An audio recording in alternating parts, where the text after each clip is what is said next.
Good morning, Mountains. We are live here in Warfield, Kentucky. JJ Pruitt and Darryl McCoy here on the D&D Sports Network Startup Morning Show.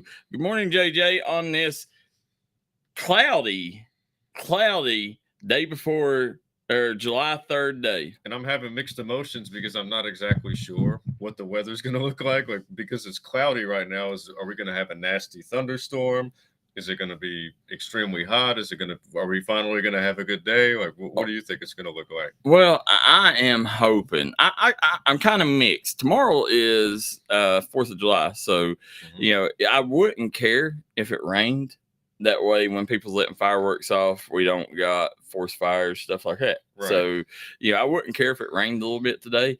But I think we'll be okay. I think the sun will shine, and I think the good Lord above will bless us with a good day. Absolutely. And, for the last 2 or 3 days, whenever I attempt to try to get some rest, I'm starting to hear a lot of loud bangs near the area that I'm living in. I don't want to mention any names or nothing like that, but I am starting to hear some early fireworks. So it seems like everybody's pretty excited.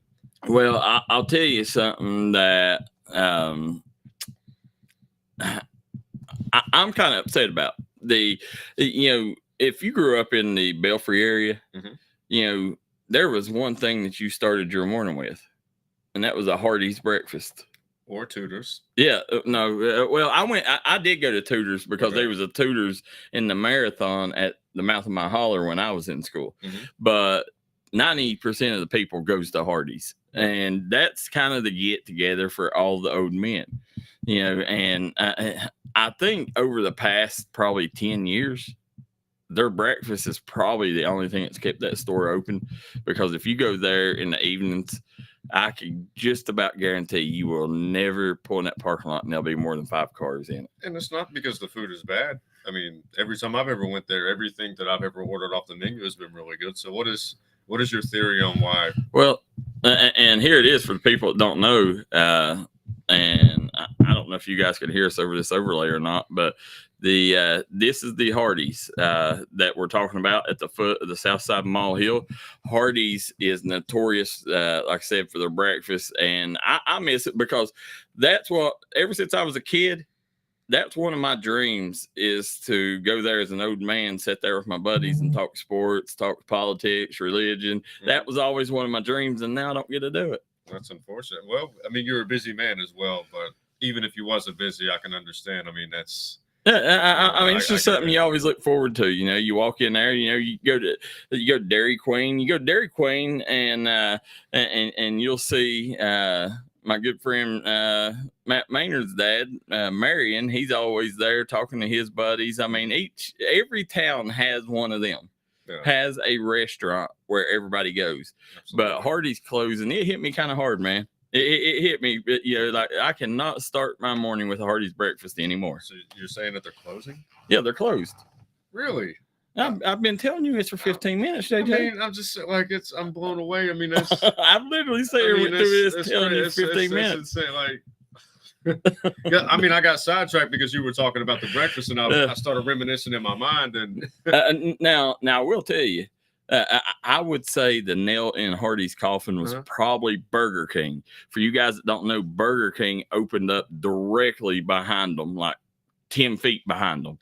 So I mean, there's probably 10 feet between the Hardee's drive-thru and Burger King's parking lot. Now, when I was younger, Burger King used to be right next to the gas station, like where Walmart's at. And I'm not a big Burger King guy, but I am a big guy of growth and expansion, and I'm glad that the Belfry area got a new restaurant. So I'm whether it's Burger King or it's another one, but it sucks that it's taken Burger King come in and took Hardee's out, and that sucks. And here's the thing that I'm hoping is that somebody buys the Hardee's location and puts something good in there, because that's a prime location. It's it's probably, if you're going to open a restaurant, I don't think there's a better location in that area than Hardee's. Okay.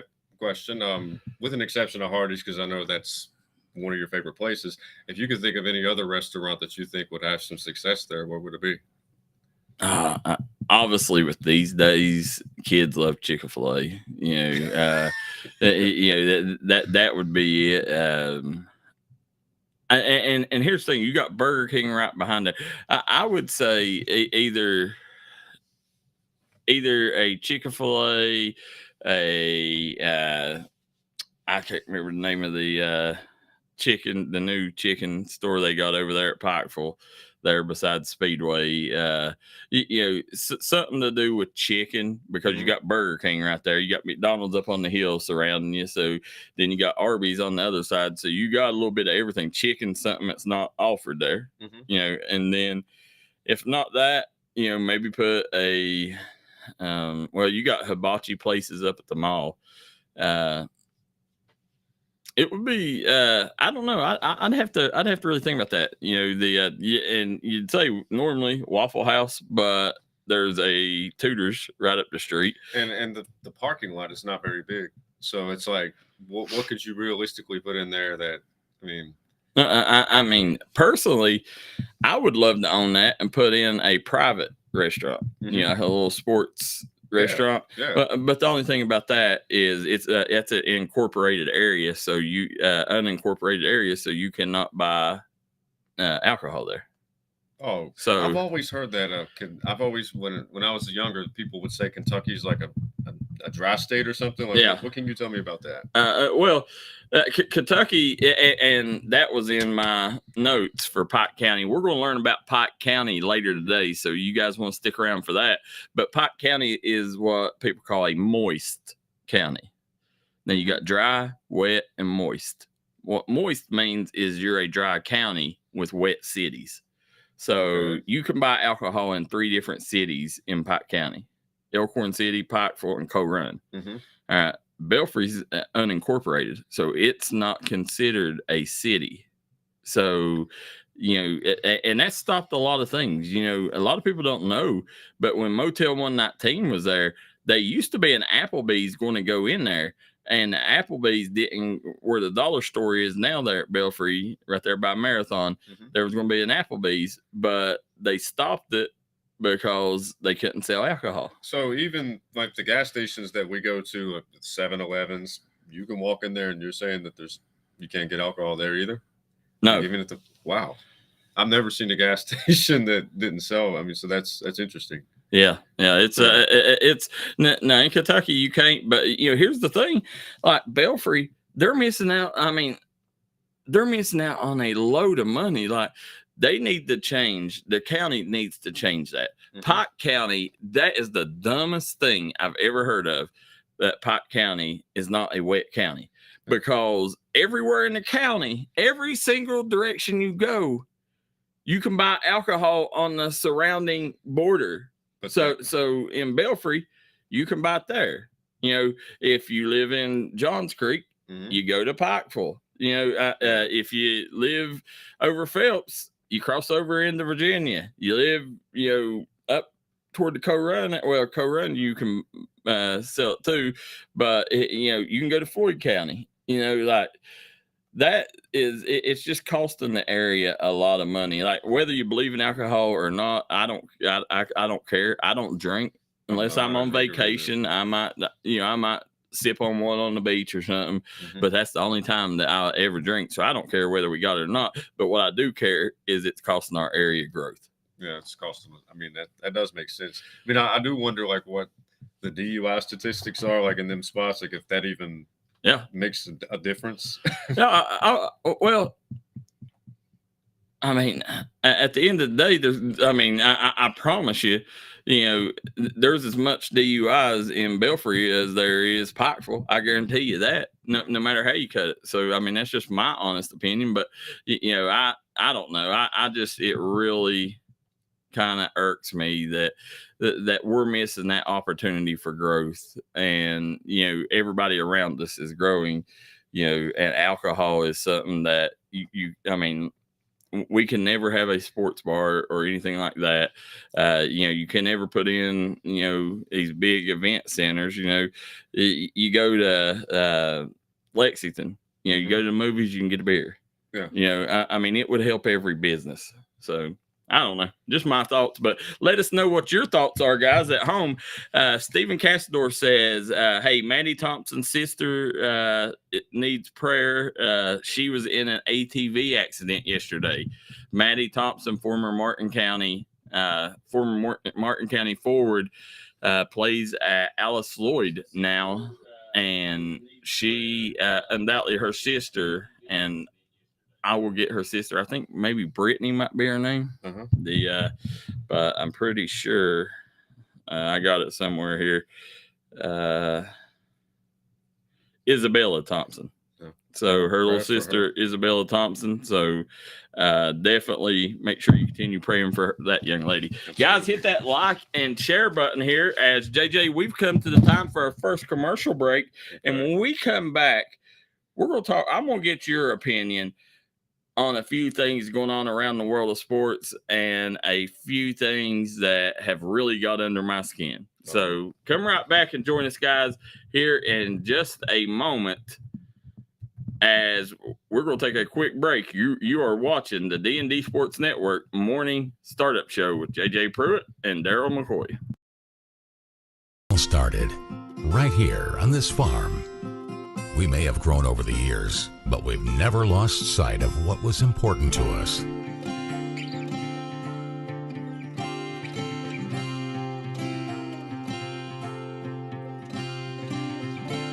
continuing that tradition today. And we always will be for generations to come.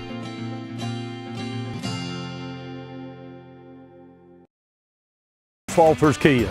By now you know Kia is a great vehicle, and you know they come with a 10-year, 100,000-mile warranty.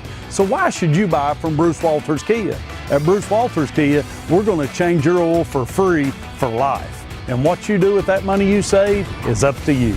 Come check out the 2022 Kia Carnival and the 2021 Kia Sorento. Only at Bruce Walters Kia in Pikeville. Or shop us online at brucewalterskia.com. Drug today and let them fill your prescription. Eric Homa Drug has been serving the Chapmanville community for over 46 years. They're a proud supporter of the Chapmanville Tigers and all mountain athletes.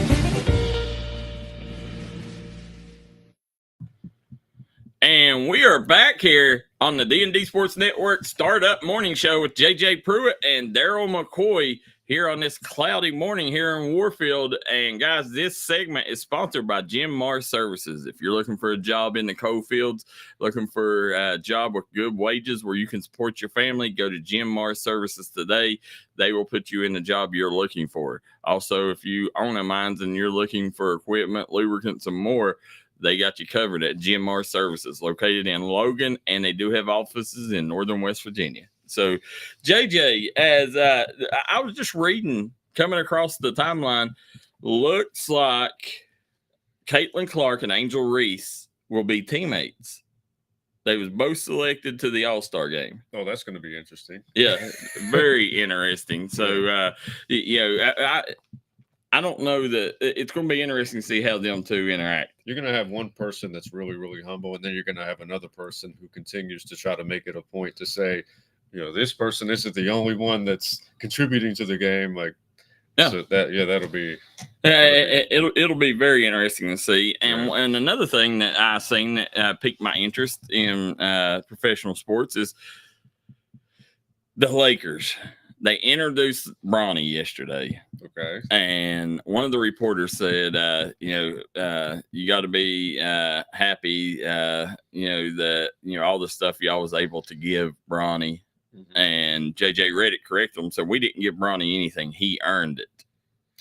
Now, the thing was, they're talking about it being released that Bronny will be he will get one of the coveted 15 spots on the roster. So he will be one of the 15 guys, and they're talking about signing him to a multi-year guaranteed contract. So let me get this straight. He's earned everything. Yeah. He hasn't played a summer league game yet. We don't know how he's going to do. Yeah. I mean, me personally, I know why you got him. You got him based off of his dad's genetics. Yeah. And you also got him because it's a good business decision. But the idea that he's earned it, whenever you look at his statistics, I mean, I'm not saying he's going to be a bad player, but there's no evidence that he's really earned it. Honestly, I think that it's the biggest hockey crap in the world. I know everybody's probably seen the graphic by now that his teammate at USC averaged 16 points, like 6 rebounds. Mm-hmm. Bronny averaged 4 and 2, and he didn't get drafted. A ton of players went undrafted, but Bronny, listen, at this point, he needs to go get a tattoo like Brad Calipari, earn not given, and maybe try to feed some more people some lies, because this has been nothing but given.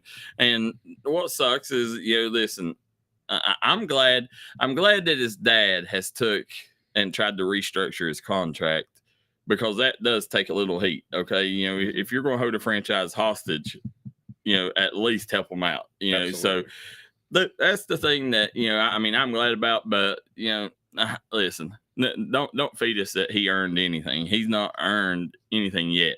You got to play to earn. Yeah. And listen, you had Justin Edwards at Kentucky. I'd take Justin Edwards 10-1 over Bronny. At this moment in time, yeah.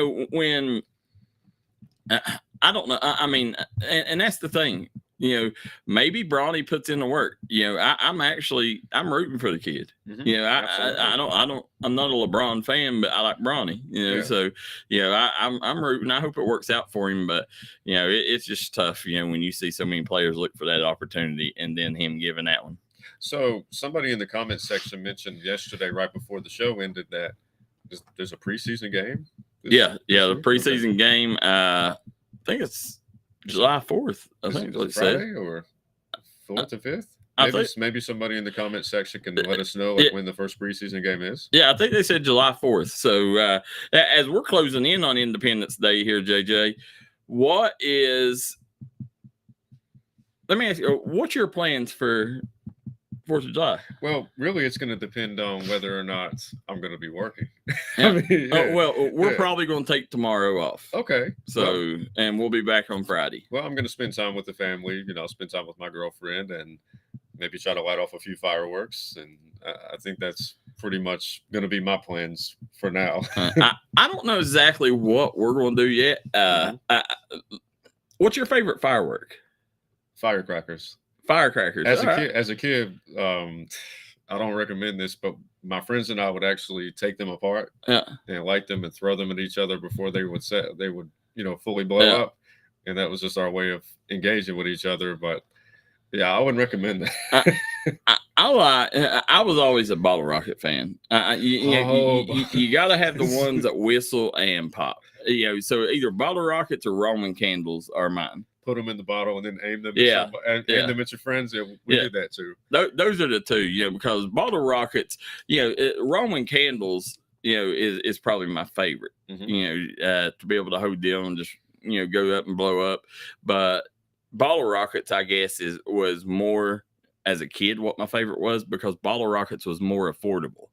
So that was probably the neatest thing that your parents could afford when I was a kid, was the bottle rocket. Because the Roman candles, that's the big section. You get the Roman candles, you had to buy them big packs that that had 50 different fireworks in it, and you get a pack of Roman candles. But the bottle rockets and firecrackers, and then the jumping jacks, M60s, the M80s, M80s. Them babies was powerful. So we didn't get to play with them. Oh, we played with them, but no, we hid it from our parents that we played. Well, I think your most common firecrackers are jumping jacks, firecrackers, bottle rockets, and sparklers. Now, one thing that I did notice growing up was you could get all of the good fireworks in Kentucky, but when you went to West Virginia, they didn't have the same. Oh, I didn't know that. Yeah. Like, I don't know if there was a rule that said they couldn't sell specific ones, but anytime I would go to like the Walmart in Logan where they would have the fireworks for sale, you would never be able to get any firecrackers. But as soon as I would cross the Kentucky Bridge to that Walmart, they would always have them. Yeah. Well, I definitely hope everybody stays safe. So what we'll probably do, normally I like to cook out, but we just moved to this new place, so we don't have a grill. No. So unless we're offered to a cookout, anybody want to invite us to a cookout, let us know. Absolutely. And now I got a big crew, so but I would say that we'll probably end up going to the Southside Mall. I don't know. Is the mall letting fireworks off on July 4th? Let us know if it's on July 4th. It's usually, when I was growing up, it was always the day before. It was always in July the 3rd. I'm not sure if it's changed since then, but it was always the day before. So it would probably be sometime today. If somebody could let us know in the comment section. Let us know if anybody knows in each area where they're letting fireworks, so we can pass that on to our viewers, JJ. But that right there, and then Friday morning I'll be getting up, going on vacation. Yeah. So JJ's in training today on how to produce the show. As you guys remember earlier in the week, JJ fumbled a little bit.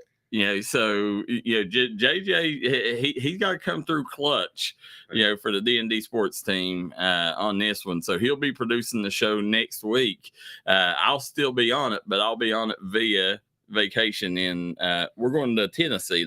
That's a vacation. As a kid, I always went, but I've never took my family to Tennessee.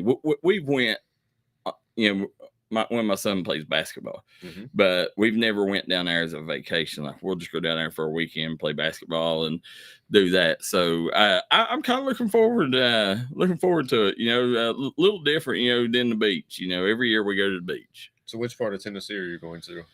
Pigeon Forge. Oh, okay. Yeah, we're staying at Splash Mountain. I guess they got like a big water park or something there. So if anybody has any recommendations of must things to do in Pigeon Forge and Gatlinburg, put them in the comment section too. I want to hear what you guys suggest we do.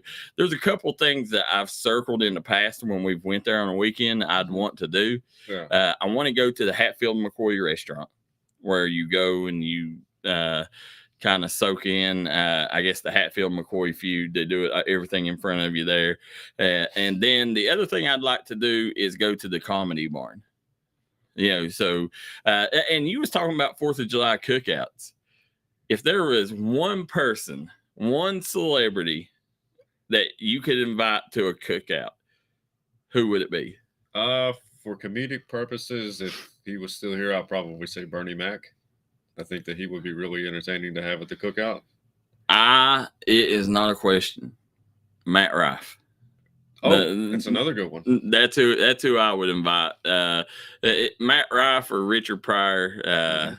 Definitely one of them two. If anybody else has got any good ideas, let me know. But I would like to see Matt Rife.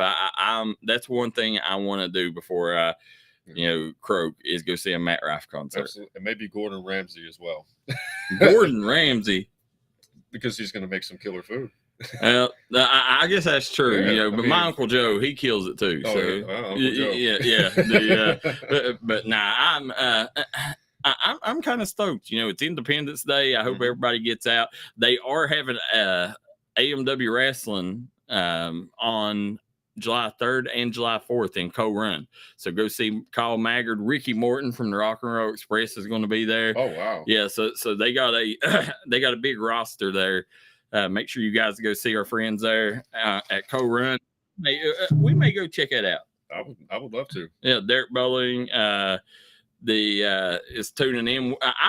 Listen, we're going to have Derek Bowling on here in just a moment. And I am stoked to talk to Derek Bowling. I know you've not. We went to his office. You didn't get to speak to Derek. Yeah, I'm looking forward to having a conversation with him. Well, you will, and it will be as soon as we come back, because we're going to go to a quick commercial break here in just a second, JJ, and then we will be right back with Derek Bowling here on the D&D Sports Network Startup Morning Show. JJ Pruitt and Darryl McCoy. Pass, bring them to Hall & Jones Funeral Home in Virgie, Kentucky. We let you grieve in peace instead of worrying about a heavy financial burden of burying a loved one. Here at Hall & Jones, we have multiple chapels that can accommodate any size family. We look forward to helping you and your family here at Hall & Jones. D&D Auto Sales. Right now, guaranteed credit approval. No credit, bad credit, good credit, it don't matter. Guaranteed credit approval 100% right now at J&B Auto Sales. Stop by and see them today in DeBoer, Kentucky. Crum Funeral Home in DeBoer, Kentucky is committed in giving the highest quality funeral services for a fair and reasonable price. If you don't want to have to deal with heavy financial obligations during your grieving process, come see us at Crum Funeral Home. Our staff is ready to serve you. High School. Continue to follow D&D Sports, best coverage in the mountains. And we are back here on the D&D Sports Network Morning Startup Show, guys. This segment is sponsored by our good friends at Logan Bank and Trust. If you're looking for a loan, make sure you call Logan Bank and Trust today. JJ, they make the process easy for you. That's what I like about them, and they will try their best to make sure if you are anywhat eligible, they will get you eligible for the loan. And a lot of times it can be a challenge to find somebody that's, will help you. Yeah, it is, and that's what they do there. They got people on site that will help you with any problem you got in the loan process. And they make you feel like your family, So we are waiting now, as Derek Bowling should be on at any time, and I'm conversing with him right now. And the thing that JJ, I'm sitting here. We had a couple things happen in the area yesterday, and I want to throw it up here while we're waiting on Derek. Okay. We had Sophie Atkins from Lawrence County ended up getting a big offer from Asbury University. Really? Yep. Sadie is she's one of the favorites to win the 15th Region Player of the Year this year. Well, congratulations. I mean, Yep. that's terrific. Then we had the Pikeville 10U Cal Ripken players. Pikeville 10U Cal Ripken players won the USSA World Series champions. Wow. Yeah, so that's a big deal for them boys. That is awesome. Yeah, It really is. So I'm always tickled when you see teams from our area, local kids, have success at a national level. Yeah, we live in such a small area, and just the idea that you can come from an area this small and go to a bigger place and have success. Well, JJ, we just had Derek Bowling step through the door here, so let's pull up. How you doing? Good morning, guys. Good morning. This segment, guys, definitely sponsored by Kentucky Farm Bureau. Derek, you look. I'm sitting here looking in the background. It looks like you're on vacation, my man. Yes, for sure. We're down in St. Kitts this week, so great time in the Caribbean, one of our favorite places. How's the weather been? Well, the hurricane barely missed us to the south, but we got the remnants of it. Had a couple bad days of a little bit of rain, but today, this morning, it's beautiful. So we're blessed. Well, I've heard a lot of people from Myrtle Beach all the way down to Florida. Now, how is it out there where you're at with the waves? Is it choppy, ocean choppy? Oh yeah. The way typically there's zero waves here. It reminded you of being at the Outer Banks or Myrtle Beach wave wise. Normally that's not typical for the ocean here, but it's certainly, we couldn't get in the ocean the past 2 days. But many prayers for the people who have been hit directly. This has been a devastating storm. It has 100%. We've been following on the news from here. And, I wanted to bring you on because, listen, JJ, I know this is the first time you've got to meet Derek. You've been to his office located in Hazard there. Yeah. But, Derek, he come on a year ago, and he was one of the big pieces that brought us up to the 14th region. Like, we couldn't do what we do for the 14th region athletes if it wasn't for him.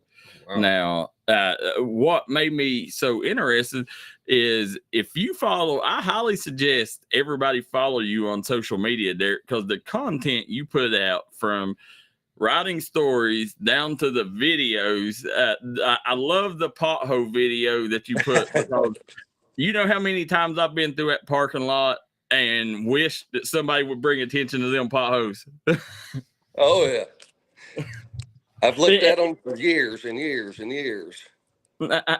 I mean, you would think that by now that the potholes would be fixed, but hopefully, and because you have inspired us here on the Startup Morning Show to do our pothole of the day. So we're going to start taking pictures of potholes that we hit during the day, and we're going to bring awareness to them and try to get each state that we're in to fix these potholes. That is awesome, Darryl. I love that idea.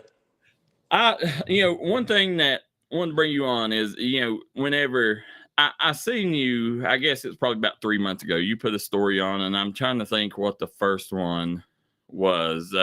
You put, articles up, or post, I guess they call them blogs. You put them up, and it ranges from UK sports down to high school athletics to politics. I mean, you will touch on everything, and it's very seldom. I'm not a reader, and if I can get something that will grab my attention to where I will read all the way through, that's an interesting person. And I know that if you can get my attention, you can get everybody else's. And, I spoke to you, I told you, what's your gift of writing and, your vision is something that, needs to be out there. So I talked to you a few times, and we're going to do a Derek Bowling's Kentucky Farm Bureau corner. We don't know exactly the official name of it yet, but have where Derek will write an article every week or a blog, and I'm very excited to see what you come up with. Well, I appreciate it, Darryl, and appreciate the opportunity first and foremost, and thank you so much for coming over a year ago. You made the trip over to Hazard and sat down and met with me, and immediately, like you, I get gut feelings, and I normally go with that gut. And when you sat down with me that day, I had a gut feeling that you had a vision, you were going to work hard, and together we have, accomplished a great deal in the 14th region because of you coming over. And these kids, these student athletes, do not realize how blessed they are by having you and your services here promoting them.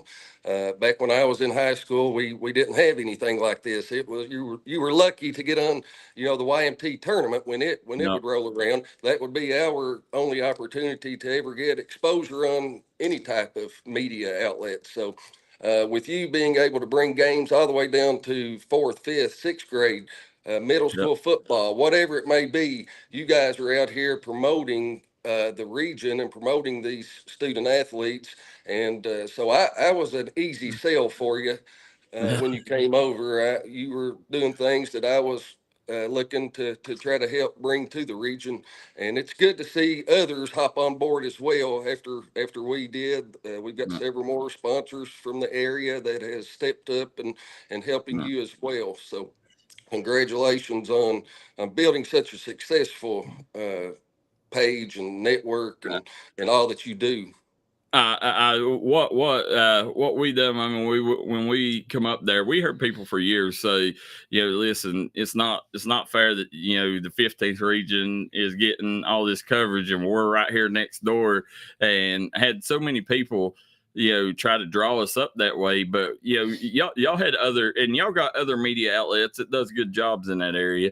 But we're kind of a I guess more of a nationwide. I mean, we got followers in all different states, but I would say regional. We're more of a regional instead of a local, so it gave them a spotlight at a bigger stage, I guess, is the only difference. And that when we went over there and talked to a few people, everybody over there told me, they said, listen, they said, if you want to come here, they said, you need sponsors to bring you here. They said, there's one man that helps everybody here. And they said, if you anything athletics, said it's Derek Bowling. And so I ended up taking and Googling where to find you. I come found you. And that was the, just hearing your passion, knowing that you are from that area, knowing that you care about that area. And it's not just with sports. The thing that I'm interested in is what I'm seeing you do growth wise in the area, the business ventures that you're putting with your buddies that y'all are going putting in, bringing to the area. I mean, you can tell that, you really care about that Hazard Perry County area. Is that something, is it just where you grew up and you want to take care of? Absolutely, Darryl. For many, many years, it seemed as though when you would graduate from Perry Central, Hazard, Buckhorn, Court, wherever, not Central, wherever you graduated from, and if you were one of those students who went away to college, whether it was only an hour and a half away at Eastern or Lexington or UK or wherever it might have been, for many of those years, those students stayed in that location or failed to come back to the mountains, to at their home. And I have noticed a trend over the past 10 years that is changing. And in order to make that happen, number one, you got to have the leadership in place in the counties, in the area that is working to make this place somewhere that the students, the kids, their people wants to come back home to. And so I always wanted to, that was always my dream. I went to EKU, but I had never had any intentions on staying away from the mountains. Moved back home and went to work for the county government for a couple of years. got a lot of insight on how local government works, on how everything works there at the local level and all the way up to the state and national level. But after a few years, it was time to get out of the political arena there for work-wise. And so Farm Bureau opened the door for me, and I could, the rest is history. But there's so many kids out there, so many people out there that's just waiting for a door to open for them. You do not have to be, born at the top, and there's nothing against that. Some people are born a little ahead, a head start, so to speak. But you do not have to have a head start in life to get to where you want to be. If you work hard and you have a vision, you have goals, then you can accomplish whatever you want to accomplish. And it doesn't matter if you're from Lost Creek or Leatherwood or Viper or wherever out in these hollers and small communities, you can be whatever you want to be, and you can fit in anywhere in the world if that's what you want to do. But everyone's dream is going to look a little bit different. But the thing I'm proud that I have been seeing is like I said, a lot of the college graduates are coming back home. They're surgeons at our local hospital. They're opening businesses throughout the area. They're contributing to the community, and it's great to see. And the more of us that can do that, the better off we're going to be in the long run. Well, that is 100%. At the end of the day, this area was built on the backs of coal companies, and when the war on coal come through, it kind of wiped us out. So we've got to find other avenues. So that's where we're at right now, is trying to do that. But I know JJ's got a couple questions for you. I'm gonna let JJ talk to you for just a second. Well, Mr. Bowling, it's a pleasure to meet you. It's nice to meet you, sir. And first off, I want to personally thank you myself for being one of our sponsors. We wouldn't be able to do the things we do without people like yourself. I hear that you are a former athlete yourself. Can you tell me which sports that you played and how much the game has changed today versus back when you played? Well, I played all three sports up until high school, and then I played football and basketball throughout high school. It's number one is the exposure today versus 20 years ago. There's just no comparison from the amount of exposure these student athletes have now versus back then. We had a few message boards, maybe the talk in the local McDonald's or a gas station, that was the gist of it back then, maybe the cat's paws at the beginning of the year. But now they're getting exposed every single day. And they're, like with D&D here, 50,000 plus followers, they can put up a post about a student athlete and it gets seen instantly all over the world. And so we have always I felt like had a tremendous amount of great athletes, great people right here in the mountains, but we have, been stereotyped over the years and not had the exposure that you might have had in the Golden Triangle of Lexington, Louisville, and Northern Kentucky. But the game has always evolved here. And in basketball, I played for Coach Al Holland, and 2005, I graduated. We won the region my junior year and senior year. We were a very fast-paced team. We got up and down. We scored a lot of points. We full court pressed. We were all over the place. Alan Hatcher came into the 14th region in 2007, I believe. And sorry, my daughter just walked in here. You're fine. But Alan Hatcher sort of changed the way that the basketball is played in the 14th region. And since he was here, even Al Holland has gone went to the more slower pace, more methodical approach to playing the game.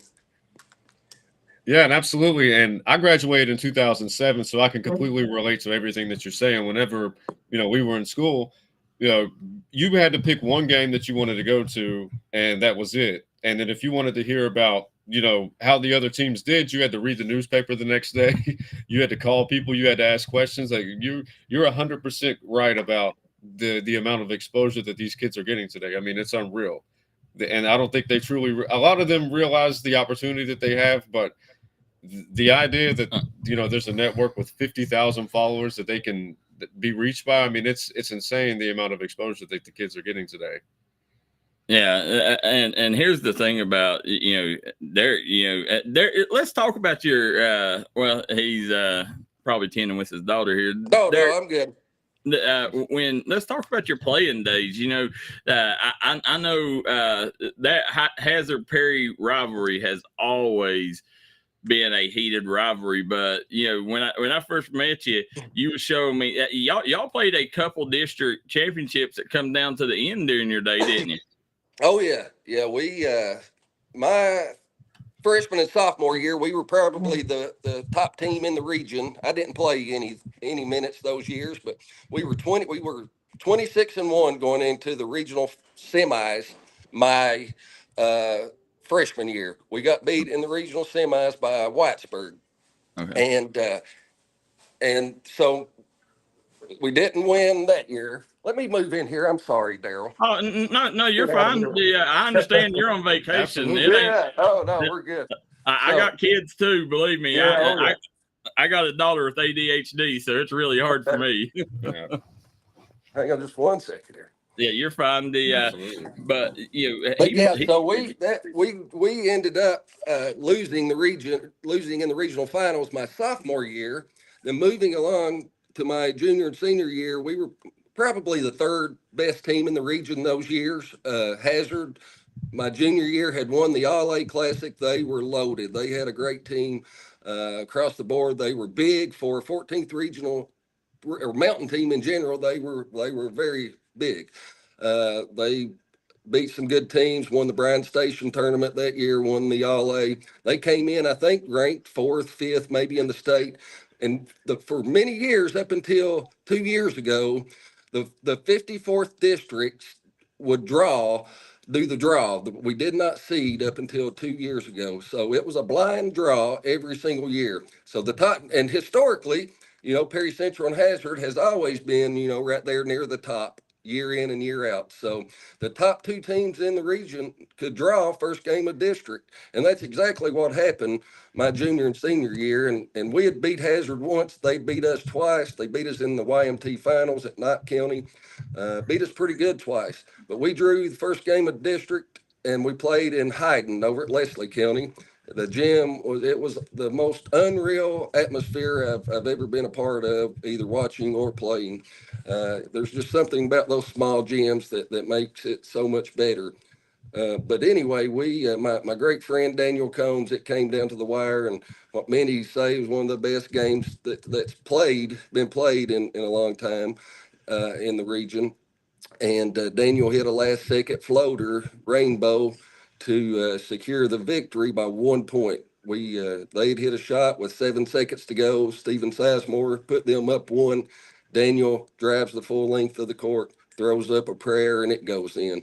And so we made it to we ended up, Breathitt County was the first or second. Hazard was the best. Breathitt County was probably number 2. We were probably number 3 in the region that year. So Breathitt hosted the region, and we played Breathitt at Breathitt in the regional finals that year, and we squeaked out a victory down there on them, and then won the first game in school history in the Sweet 16 for Perry Central. We drew Morgan County. It was their first trip to Rupp Arena. They brought 6,500 people.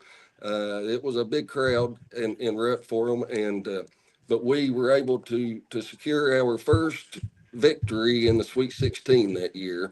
But we met the eventual state champs Warren Central in the Elite 8, and they took care of business quite, easily with us. So they were an impressive team with Matt Maresca and Lionel DeWalt and the Andersons shooting the threes from the behind the arc. But that was fun times. Well, we got a lot of comments coming in. We see Burl Hurt says Derek Bowling is one of the best men in this country. Chad Eversall says Derek Bowling is awesome. The thing this past year's Perry Central team, Coach Hoskins, he's always a coach that, everybody counts him out just like they will this year. It looks like it's going to be Hazard and Breathitt, with Eversaw and Sperry leading them two. Right. But last year it looked like it was both them two teams too. And then Coach Hoskins somehow pulls a rabbit out of the hat, ends up at Rupp Arena.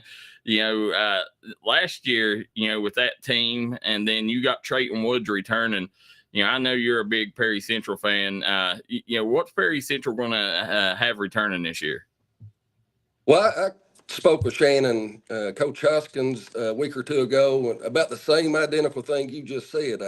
I personally, I don't like being the favorite. I like being the underdog, and that's just how I am. And so I would much rather be, picked third in the region rather than have that on our shoulders as being the favorite all year. But I've watched enough of this region to realize, and the regions all across the state, that the top team is normally not going to win these regions. There's going to be upsets. It's whoever is playing hot at the right time. Yeah. You can peak in December and January, but that's not going to help you in late February, March. So you can struggle throughout the year, and that's sort of what like last year with Perry Central, it took them. There was a lot going on throughout the year, a lot of other variables that wasn't seen to the public, and it took a while for them to gel as a team. But once they gelled at tournament time, they were as good as anybody in the region or better. And this year is going to be a lot like that. Very, like you said, Hazard and Breathitt have two very impressive teams coming back, Sperry and Whitaker, and both teams have several key players. Seth at Hazard and little Joe Honeycutt at Breathitt has been shooting the ball as well as anyone this summer, from what I'm hearing. And so both of those teams are going to be exciting, fun to watch. Breathitt has been there before. Sperry knows how to win the region. He knows how to win big games. He's a big time player. And same with Hazard and Whitaker. I love to watch all those kids play. We're blessed here in the region with a lot of great talent, but Perry Central, Trayton Woods has been having an exceptional summer. He's been lighting it up here in the local Dust Bowl, and he's been playing well all over the nation in these AAUs. We've got the Miller kid coming back, who came in last year in the regional tournament and had an awesome game in the semis. I believe it was the semis. But he will be playing a much bigger role, I assume, this year than he did last year. But that's the thing. A lot of kids this day and time, they want it now, and they don't want to wait. There's no patience. No. And so I've never been a believer in having to leave to make it. Stay where you're at if you can, but every situation is different, Darryl. Some situations it's going to be better for the kid to go over to somewhere else. Okay. Yep. But if you have the ability to stay and everything is lined up there for you to stay and perform, and it's just a matter of you not getting playing time, then I think you ought to stay and try to work your way into that lineup. But, like I said, too, there's many variables. There's so many situations that's happening here in these teams the last 10, 12, 15 years. But at the end of the day, you've got to do what's best for that kid, that student athlete. That's what it's all about, is getting that. We're not going to go to the NBA. We're all not going to get a D1 scholarship. But you learn to play as a team. You being on a team is so important with life in general. You learn so much by being a part of something and being a part of a winning tradition, winning atmosphere. Yeah, and that's the thing. One that people need to keep an eye out on too is Nick Prater coming up. He's a very young talent. Could be the next big star there at Perry, but and then we mentioned the big three: Hazard, Breathitt, Perry. But don't forget Casey Huff there at Knott Central. He's he's got a really nice team returning as well. So the 14th region is going to be as exciting as ever. But what I'm interested in hearing is, can the Commodores replace Kaiser Sloan at quarterback? That's going to be tough, Darryl. Kaiser was a PTPer at quarterback. Yep. Of course, this is, like I mentioned earlier, this is going to be a door opening for someone. This is going to be an opportunity for someone to step up and show what they have. So I'm sure there is, we've got some kids out there on the hill in Perry Central that's can't wait to get out on the gridiron, and I look forward to football season. We're going to have a tremendous year. I feel like this is year 5, I think, for Mark, but he has done a tremendous job in coming in, building a program, help building a program. We've got as good of facilities as anyone in Eastern Kentucky, for sure, maybe anywhere in the state. If you've not been out to our football field, they've got a weight room that's immaculate. They've got state of the art. Everything is state of the art, from the scoreboards to the field to everything. So I'm looking forward to a great football season. It's unreal, the Perry Central. If anybody hasn't been up there, I mean, it's a beautiful place to watch a football game. I highly suggest anybody take a second to go up there and watch a game on a Friday night.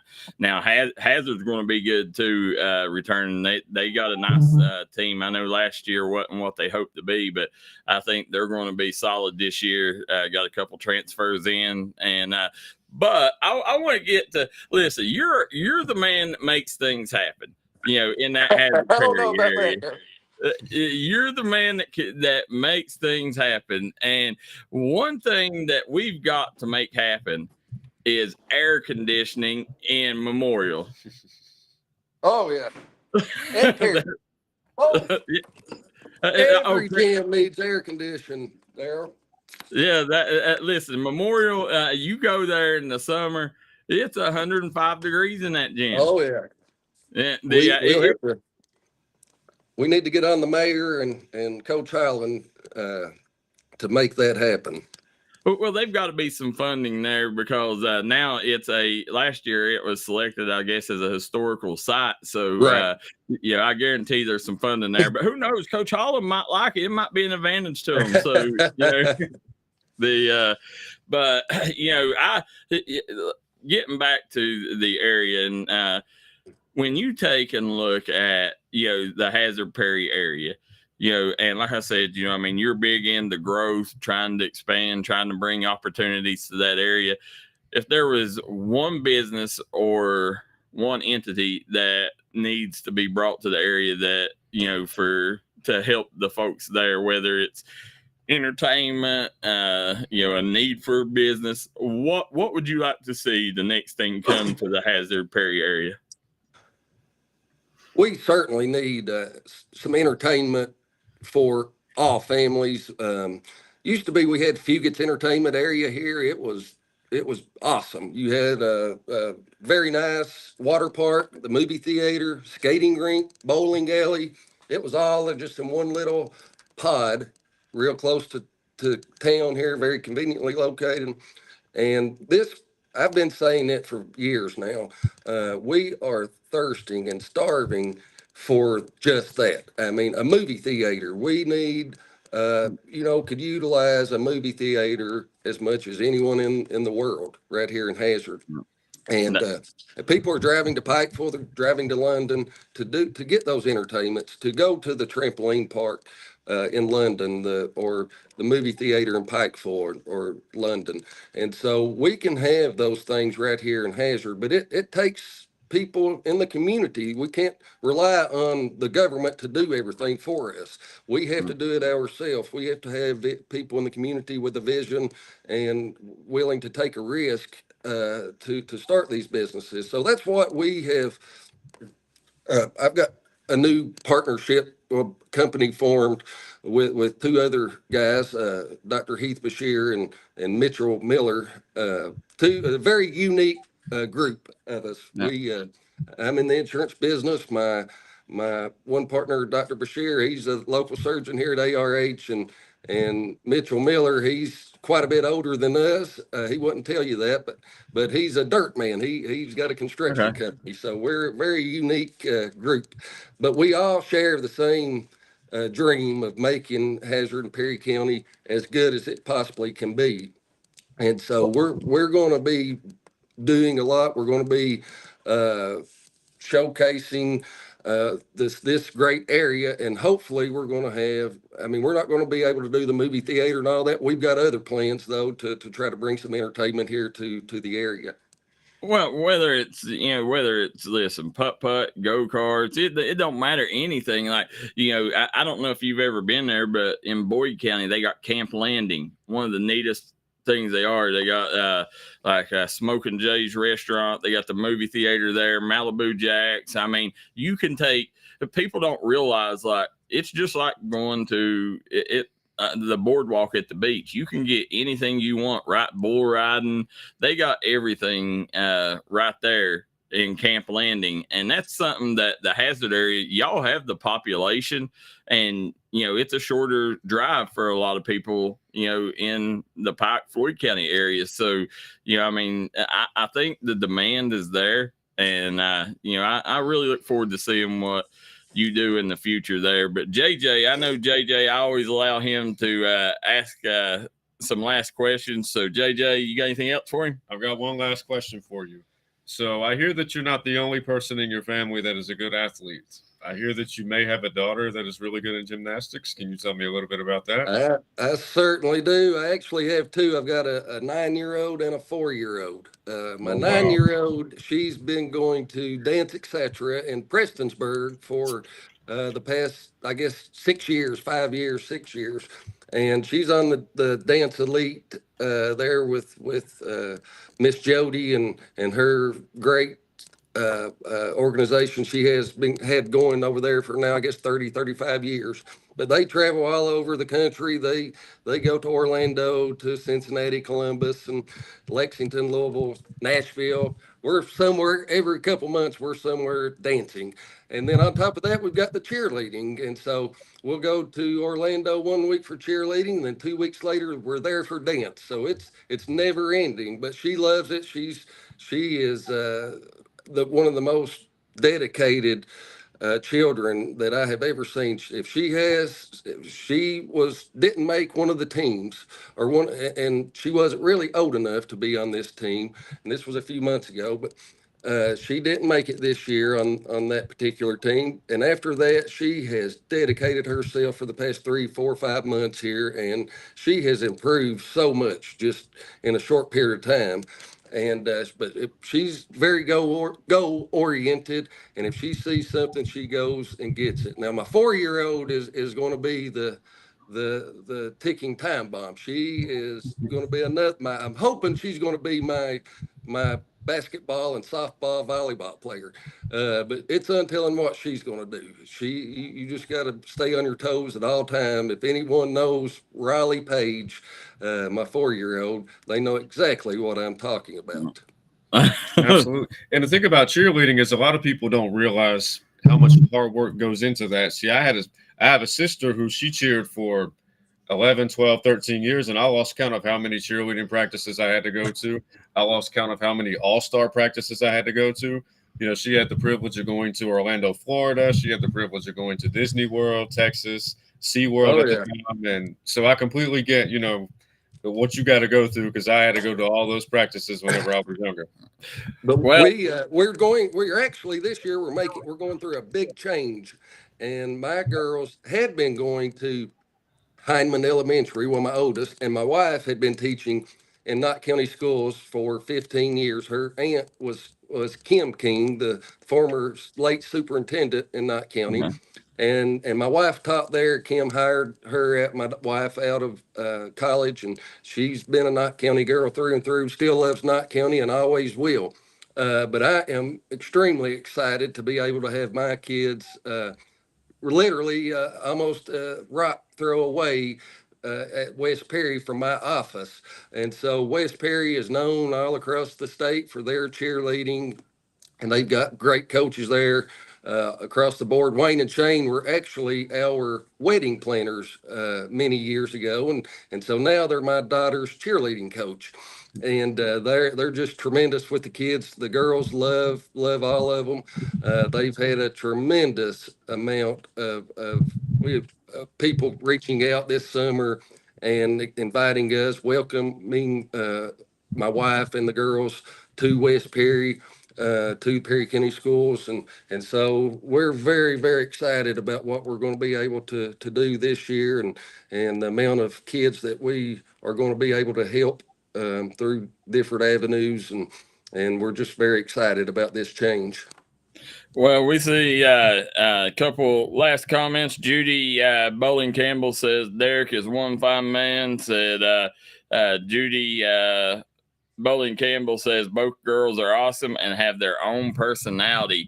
So, Derek, I do want to take and appreciate you joining us. I know we kept you a couple segments here, and I'm sure the family's ready to get out to the beach, so I ain't going to keep you much longer. But I'm excited to see this article come out, the Derek Bowling Corner, to see what you put, and I highly suggest anybody right now, if you're wanting to look at some of the stuff, that content he'll be putting out, go follow him on social media. Also follow Derek Bowling at Kentucky Farm Bureau for all your insurance needs. But I'm excited to see what you do with this, whether it's affecting, politics, the area, athletics, whatever you do with it. I am stoked to read what you come up with, and look forward to catching up with you when you get back into the States.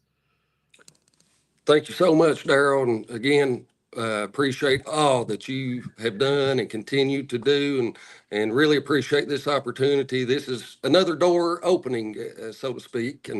And so that's what I want to try to provide to whoever. If it helps one person, then so be it. When you start doing this stuff, you have to set your pride aside, and because it's not for everyone. I mean, I realize that, not everyone is going to be for you. Not everyone is going to want to see you succeed. But you got to keep trucking. And my hope is that I can give hope to some young person out there who, like I was when I was, 10, 12 years old, with a dream, and that it is possible. If you work hard enough, if you set your mind to anything, and you put in the work, you put in the effort, and you do it the right way, and trust in God's plan. At the end of the day, it's all up to God, and if He wants it to happen, then He will make it happen. And sometimes it the road is not easy, but you just got to keep your head down, keep working, and all things come in time. All good things will come in time if you do it the right way. Listen, I couldn't say that more, because I can remember 17 years ago, my dream was just to have a family, be able to pay a bill, be able to have insurance on a car with brakes, and you just got to trust, you do things for the right reason, and do things the right way. Good Lord will make sure you're took care of. And you're a true testament to that, Darryl. The growth I've seen in your in D&D Sports for the past year, it's just been tremendous. And I know it's only going to keep going up and getting better from here. But congratulations on having this success.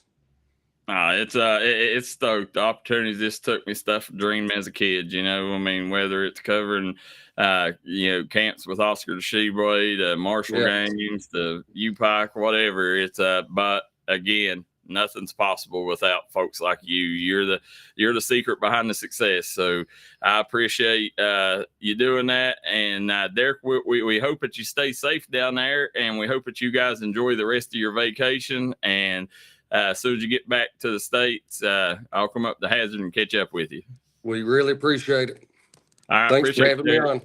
Have a good one. You too. Pass, bring them to Hall and Jones Funeral Home in Burgee, Kentucky. We let you grieve in peace instead of worrying about a heavy financial burden of burying a loved one. Here at Hall & Jones, we have multiple chapels that can accommodate any size family. We look forward to helping you and your family here at Hall & Jones. Started right here on this farm. We may have grown over the years, but we've never lost sight of what was important to us.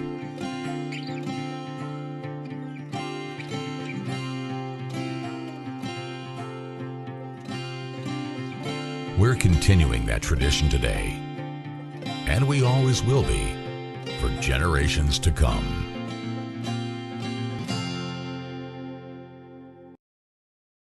High School. Continue to follow D&D Sports, best coverage in the mountains. We're back here on the D&D Sports Network morning startup show with JJ Pruitt and Darryl McCoy. This segment is sponsored by Double Quick. Now, JJ, we're going to fit in a quick segment where we're going to learn about Pike County, our county of the day. For you folks that's new to the show, we're taking every day, every county in our coverage area, Kentucky, West Virginia, it don't matter. Every county we're going to cover, and we're going to teach you guys a little about each county. Now, Pike County, JJ, surprisingly, was a little harder. Yeah, I was really surprised. I mean, I kept Googling fun facts about Pike County, interesting facts, and it was a challenge finding some things. I mean, would you like to share with what you found first? Yeah. I'm going to break you in here. Pike County is the 71st county in Kentucky. Okay. Pike County has a population of 58,669. The county seat is Pikeville. It was founded in 1821, named for Zebulon Pike, a general in the 1800s, which it's also Pike's Peak is named after. Mm-hmm. So 789 square feet. It is the largest county east of the Mississippi. Oh, wow. So Pike County is a county that it could take you 2 hours to travel from one end to the other. To travel from one end of the county to the other, it could take you 2 hours, to go from the depths of, deep to the Phelps, Virginia border to going all the way up to whether it's Elkhorn to Breaks to, down to Floyd County. So definitely a lot there. Now, Pike County is made up, as we're sitting here looking, Pike County is made up of, it's the easternmost county on the Kentucky, in Kentucky. So there's no county as far east as Pike County. Okay. All right. It borders right on the West Virginia, Kentucky border. And we'll go in a minute the counties it borders, but it borders two different states. You got Pike County borders Virginia and West Virginia. Oh, really? Yeah. So when you're sitting there, I got them somewhere. We'll get to them here in a minute. But right here it borders Martin County, Mingo County, Buchanan County, Dickinson County, Wise, Letcher, Knott, and Floyd. So it's surrounded by all them counties. That's a lot of places. That tells you how big Pike County is, and then you end up taking it. Also, there's another county that Wise, or not Wise. There's another county in Virginia, in West Virginia, McDowell. Mm-hmm. That there's a 2-mile stretch of land that separates McDowell from Pike County. So it's almost another county. Mm-hmm. So, Pike County is very large. Major highways running through Pike County is US 23 and US 119. The major rivers are the Tug, the Leviza, and the Big Sandy. Mm-hmm. So that's two major colleges in Pike County, U-Pike and the Big Sandy. So then, of course, over in Mingo County, you got Southern.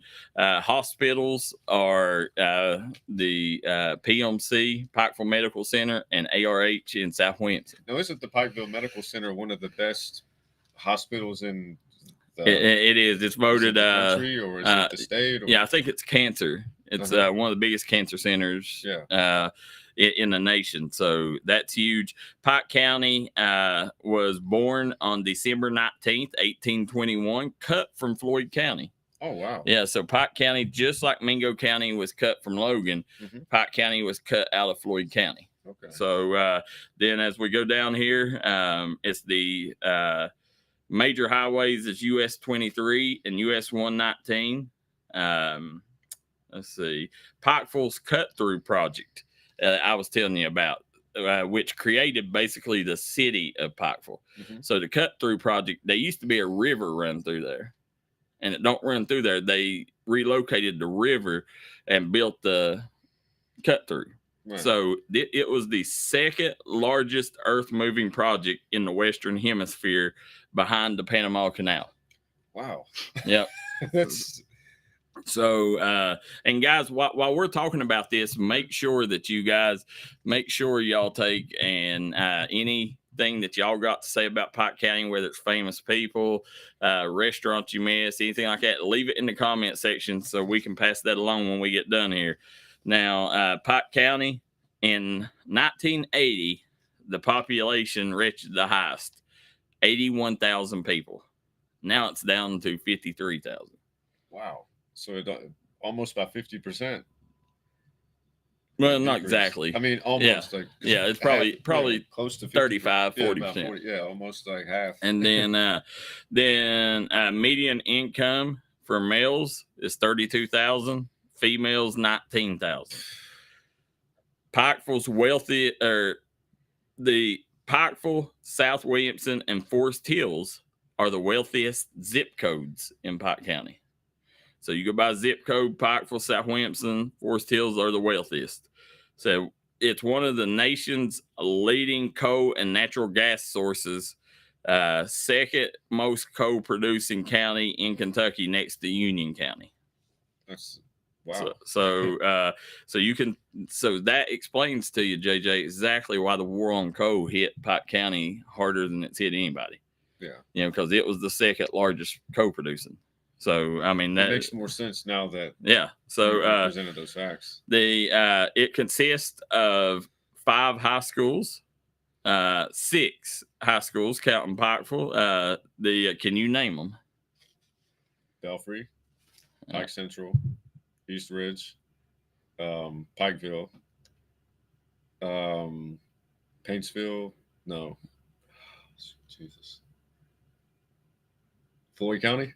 No, not Floyd, because that's not not Jesus. Man, it's not Martin County. No, I can name 4. Wait a minute. No, we're talking in Pike County. Shelby Valley. Shelby Valley. Okay. Who else was one of our rivals? Oh man, that was actually in your district. Okay, 60th district, Phelps. Yep. Okay. So there you go. There's the 6. So you got Belfry, Phelps, East Ridge, Shelby Valley, Pike Central, and Pikeville. Yeah. And actually, there's 5 county schools, and Pikeville is an independent school. Oh, okay. So in 1982, Pikeville had a minor league baseball team, the Pikeville Brewers. It ended up in 1983. It was in 82, it was part of the Milwaukee Brewers organization. Well, in 1983, they sold it, changed it, and it went from the Pikeville Brewers to the Pikeville Cubs, and it was part of the Chicago Cubs organization. So are there any notable players that played on those teams? Think of? That I do not know. Maybe some of the people that was alive back then that can remember will let us know. Yeah. Then we said Pike County is also the home of the Ball Fork Monster, which we talked about the other day, which was a monster that haunted kids in the late 80s. Yeah. At Pikeville, we talked about it earlier in the show. Pike County is what you call a moist county when it comes to alcohol. Yeah. You can only buy alcohol in the cities, which is Pikeville, Elkhorn City, and Coe Run. Right. So that leads us on there. Now let's go to my other page of notes here, JJ. Now, this is an interesting fact. Okay. More Pepsi is sold in Pike County than anywhere else in the nation. Did you know that? Where do they come up with that? Is insane. Yeah, Man, more Pepsi is sold in Pike County, and I'm gonna take a swig. I mean, Pepsi and Mountain Dew are my go-to as well. So cheers. Yeah. But more Pepsi sold in Pike County than anywhere else in the nation, and that's also why Pike County is one of the leaders in obesity. Yeah, I mean, it goes hand to hand. Yeah. Then famous festivals, Hillbilly Days. People come all over the world. One time, I think they said there was people from 17 different countries 1 year represented there. It's something that I hope it continues to grow and they find other ways of entertainment and stuff to bring there. So I'm excited. It's every year on the weekend of April 20th on my birthday. You know what's crazy is every weekend it always rains. It's going to rain every weekend. That's one guarantee. Yeah, it will rain on Hillbilly Days every time. Yeah. So they used to also. They've been a couple minor league semi-pro basketball teams coming to Pike County, the East Kentucky Miners and the East Kentucky Energy. Football, there was the East Kentucky Drillers, which David Jones, arena football team. So they played at the Expo Center. Cities, we mentioned, was Pikeville, Co-Run, Elkhorn are the big cities. Largest areas outside the big cities. And this goes population-wise. Belfry, Freeburn, Phelps, McCoy, South Williamson, Virgie, Stone, and Kemper are the areas as far as population goes. Yeah. And then let's see, famous people: Woody Blackburn, pro golfer from Pikeville. Oh wow. Robert Dameron, also a pro golfer from Pikeville. Patty Loveless. Dwight Yoakam, movie star and singer. You know who Dwight Yoakam is? You have no clue. Are you kidding me? Do you know who Patty Loveless is? I don't know who any of these people are. You are kidding me, JJ. Who any of these people are. JJ, you have no clue who Dwight Yoakam and Patty Loveless is. I don't know any of the country singers, I would imagine, because they're from Pike County. Have you ever watched Sling Blade? With Billy Bob Thornton? Yeah. Yeah. Yeah, Dwight Yoakam's in that. Okay. Trying to think of the other movies that he's in. But I mean, these are like famous country singers. These are A-listers. Yeah, you're gonna have to educate me on wow, the music. Wow, that blew my mind. I knew you was sheltered, but never dreamed you did not know who Patty Loveless and Dwight Yoakam is. I mean, they sound like famous names, but I'm still close. I guarantee you, there's no person watching that does not know who they are. If there is in the comments section, please feel free to. Nobody's going to join in on that malarkey. So Mark Reynolds was a pro baseball player. Okay. Johnny Venters, pro baseball player from Pike County. Randolph McCoy, him and Devil Ants, the two leaders, Hatfield and McCoy family feud. And speaking of that, see, you're a McCoy, and my great grandmother was a McCoy, so I would love for us to maybe do a little research to see if it's possible we might chase lineage. Absolutely. Yeah, we'll do that and see where that is. Then Catherine Langley was the first female member of Congress. Now Mary Fleming was the first female member of the House of Representatives. So, really? Yeah, you got women doing big things in Pike County. That's terrific, too. Yep. And then, let's see, Pikeville Lookout. Things to do in Pike County is to go up to the lookout. Fish Trap. You also got Bottle Rock. It's located right over Belfry High School, where Belfry High School is now. Have you ever looked up and seen the rock that's shaped like a bottle? Yeah, that's what that's called. Well, it's called to locals. It's Bottle Rock. Now, if you go and look, and if you pay attention closely and you look at it, it's technically called Kissing Rock, is what people called it. Oh wow, okay. Yeah, so it's called Kissing Rock. It's a woman and a Confederate soldier kissing, And I'll show you a picture, and I'll show you where you can see it. You can see it very clearly. Yeah. And we just had Sadie Johnson, by the way, guys, get in. We were waiting on Sadie. We'll be with her in just a moment here. Then Indian Rock is a rock up at the head of Turney Holler that people would go and carve their names and take chalk, write their names on. Mm-hmm. It's called Indian Rock up there. Oh, wow. Yeah. So that sounds like something that would be fun. Yeah. So Pike County, we may not have much, but we got rocks. I mean, you've given me a lot of facts today. I didn't think that you were going to have 2 pages worth. I mean, you've educated me a lot today about. Well, you got the breaks. Yeah. That is another thing to do is visit the breaks, which borders Elkhorn City. Isn't that like a place where people go like during the summertime? Yeah, it's like an outdoor trails and stuff like that. So a lot of stuff to do there. Famous athletes from Pike County. They're not. I mean, famous athletes for the area. Great athletes.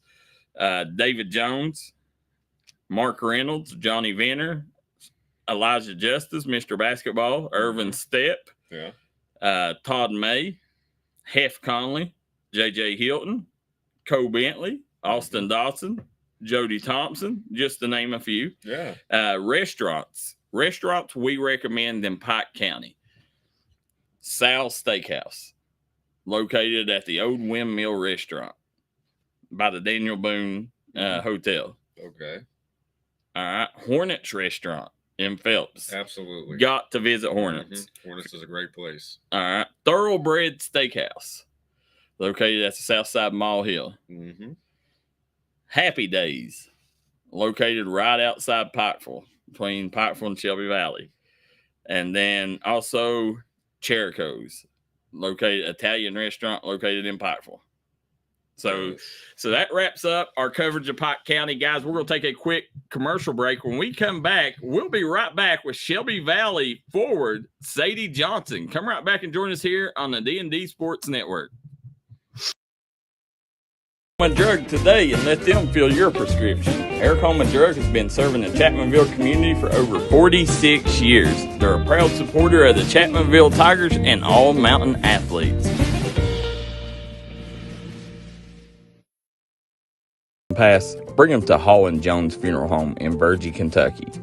We let you grieve in peace instead of worrying about a heavy financial burden of burying a loved one. Here at Hall & Jones, we have multiple chapels that can accommodate any size family. We look forward to helping you and your family here at Hall & Jones. Bruce Walters Kia.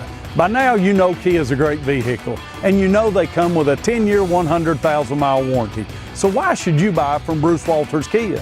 At Bruce Walters Kia, we're going to change your oil for free for life. And what you do with that money you save is up to you.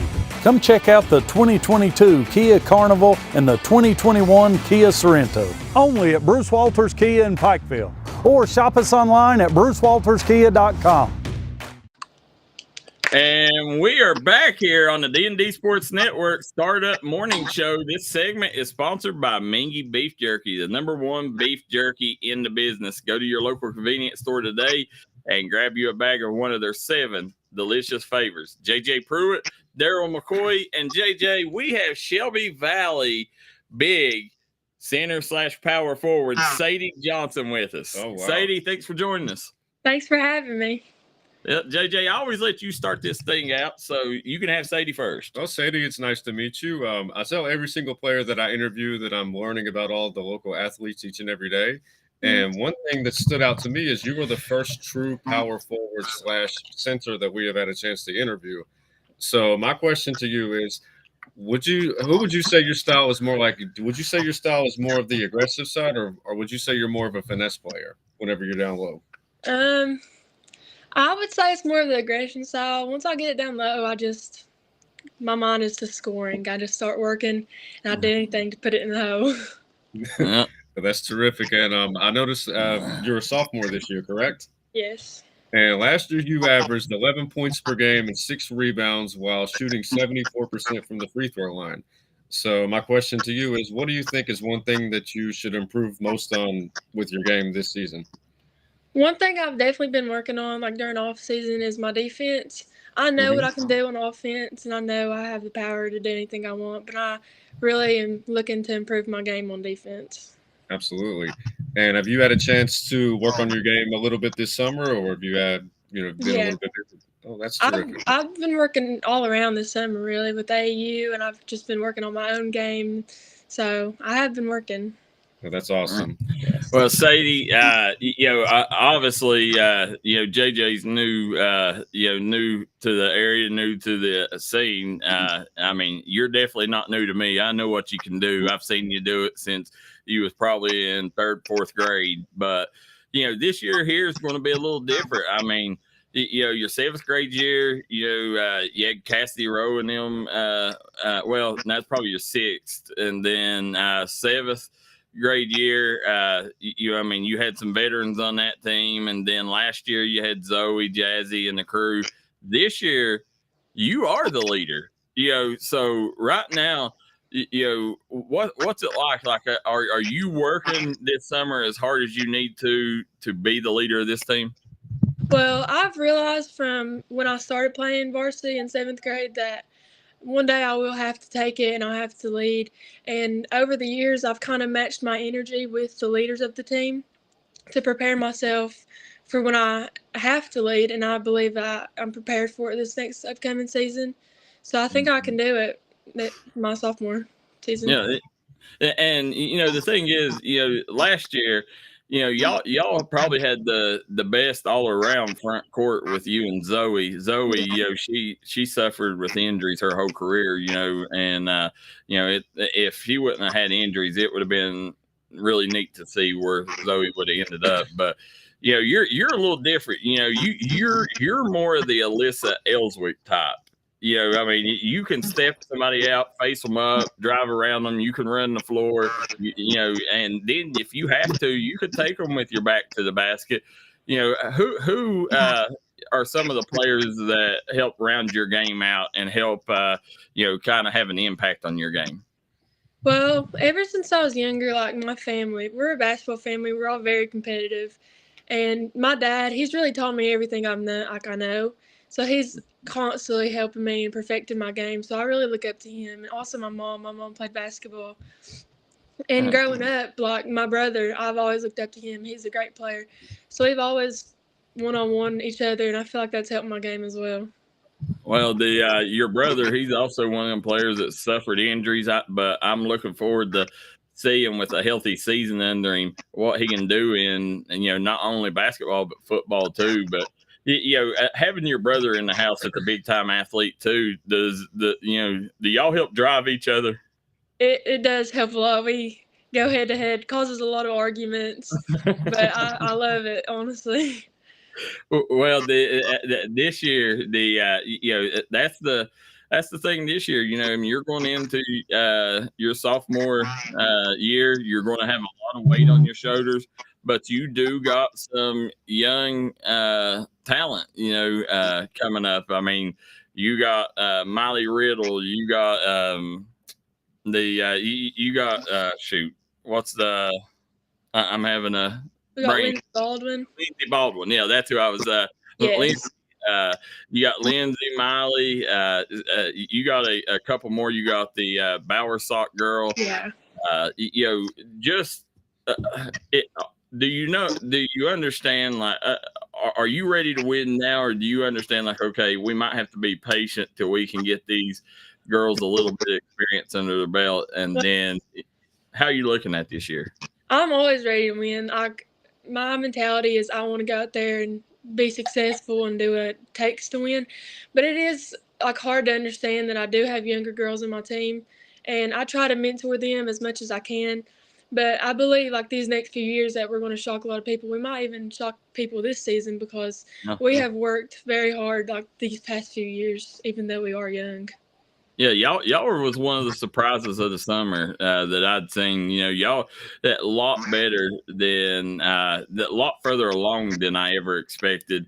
And when you sit and look, I mean, now that Christy Oren's gone, Kiara Thornsberry, Trinity Rowe, all of a sudden now Pikeville, yeah, they got Denise Campbell leading the show, but what people's hoping is that it might be a chance to catch them before they get back up to getting their young players up there. So the district is definitely achievable. Talk about that rivalry with Pikeville. We've always Cassidy Rowe, it was a fierce rivalry. She wanted to win that game more than anybody. Alyssa Ellswick did. Talk about what that rivalry is to you. So it's always been like that. Even if like when I was in middle school, it was always like that. I remember you covering my games from like county championship from us playing Pikeville. I've always wanted to compete with them. They have a bunch of talented players like Trinity Rowe, Kira. But now that they're gone, they still have Kylie Alvin and Shyla Kidd, Leanne Jackson, which are amazing players. Yeah. But I believe that we will be able to catch up soon. Well, now I got a chance to watch Eastridge. Eastridge looked improved too this year. Yeah, I watched them a couple times, and the young lady, the King girl, she can play. She's improved a lot. Also, Olivia Stanley, she's a great player. Yeah, Olivia Stanley definitely is. But growing up, who are some of the players that you looked up to? Well, like I said, like I kind of grew up around a basketball family. Mm-hmm. So, like a player I look up to is like my brother and Cassidy Rowe. I grew up always looking up to her and seeing her go and play like these amazing games in college, going to UK. I still look up to her and I love her game. And I've kind of always wanted to play like her, even though like different positions, but like mentally, like she's very mentally tough, and I really like Cassidy. And she still comes every now and then and gives back to the program and helps you girls out, right? She does. She's great. Yeah. Now obviously you went through some coaching changes during your time. How is it as a young player having to deal with coaching changes? It's hard because when that first coaching change that I had, I was younger and I didn't really understand I wasn't really mature, but now that Mikey's doing a great job and I'm thankful that he's my coach. Like he's doing great, but it is hard like on our younger players and people that did play for our previous coach, because you would think like when you're playing you're going to have one coach that's going to stick to you, but stuff happens and Mikey has done an amazing job. Now you run with the Rise Up AAU program, right? I did last year, but this year I started playing for Arctic Rush like Mark Hannon. Yeah, Mark Hannon does an amazing job with, especially with local talent. Look forward to that. Now, do you got any tournaments coming up? I have Run for the Roses next week or the week after. That's the big boy. Yes, it is. Yeah, the Run for the Roses. If you're a girls basketball player, that's the one that you want to go and show out in. Sadie, as you're looking, as I said, your game's as well rounded as any, and I think this year, you got a chance to compete to be the best big in the 15th region. I mean, with Emmy Priest gone, and your game reminds me a lot of Emmy Priest's. I see a lot of Emmy in you, but this year when you look, Riley Joe Compton's gone, you got Kylie Ward gone, Emmy Priest gone, so Jenna Sparks gone. So when you look at the best bigs in the region, I mean, you got you and Leanne Jackson, you got the Martin girl from Betsy Lane, but like Alyssa Ellswick, she held that title for a minute, the best big. What would it mean to you to be the best big in the 15th region? It would mean everything. That's really what I've been working for. Like, I would love that. Well, you're very close. I honestly think it's down to you and Leanne Jackson this year. So, look forward to seeing that. But JJ, I'll let you ask some more questions. Who is your all-time starting five on the women's side? You talking about high school? Yeah, WNBA. If you could give me like an all-time starting five, can she? Did you hear him say? Sadie probably. You I'm thinking. watch a lot of WNBA. She looked to the sky, so she was thinking. I'm thinking. I don't really watch a lot of WNBA. I've watched mostly like college basketball. Hey, any college basketball, anybody? NBA, whichever one you want to name. Okay, well, Caitlin Clark, obviously, she's really good. Okay. Camila Cordoso, I think that's how you pronounce her name. I really like her game. No. She just came back from an injury. I'm gonna say Paige Beckers. Yes. I'm a big fan of her. I'm trying to think who else. Sabrina, big fan of her. That's four. You know the guard. I don't know about this last one. I'm trying to think. My mind's went blank. I'd have to. Well, you got to have a big, so maybe throw Brittany Griner in there. Yes. It didn't surprise me that you said Paige Beckers because your attitude's a lot like hers on the court. She's my favorite. Yes. Yeah. She's fun to watch, and I listen. Female basketball right now. I think that Sadie, a lot of players your age was forced, not forced, but was drew to the sport of volleyball because of the success that UK and all them had. So we lost a lot of good basketball players to volleyball. Yes. But now it seems like with Caitlin Clark that a lot of it's coming back around and girls basketball is starting to catch that spark again. Over the next 3-4 years, players like you you got a lot of weight on your shoulders because, to get the game back to where it was 5-6 years ago, they need players like you, to really shine and show out and give these girls, somebody to look up to. Yeah. And now I don't know. Have you heard about the OPB Swish? I have. I've seen that everywhere. Yeah, the OPB Swish is the new women's pro team in the state of Kentucky, and got a lot of good former players. We got Michaela Epps, Victoria Dunlap, Carla Booth, Dina Darryl, Kennedy Stacy, a lot of good players on that team. Does that make you excited to know that, after high school and college that, there is a local option where you can continue your basketball career? Absolutely. Basketball's always been my passion, and I can't even think about the day where I can't play it no more. So it's awesome to see, there's another league, after college. Yeah, it's July 20th is their first home game. So, I'll definitely be looking for you there, in the stands. Yeah, that's awesome. We got a couple comments. Susie Johnson says, love my Sadie. Mike Mullen says, when Sadie gets in the paint, she's hard to handle. So love watching her play. Rhonda Mullen says, we love our Sadie, and she is going to do great things. So seems like you got a big fan base out there in Virgie. I do. Well, Sadie, what's the plans? You got vacation coming up, or? No, we just recently went on vacation last week, so it's all basketball from the rest of the summer.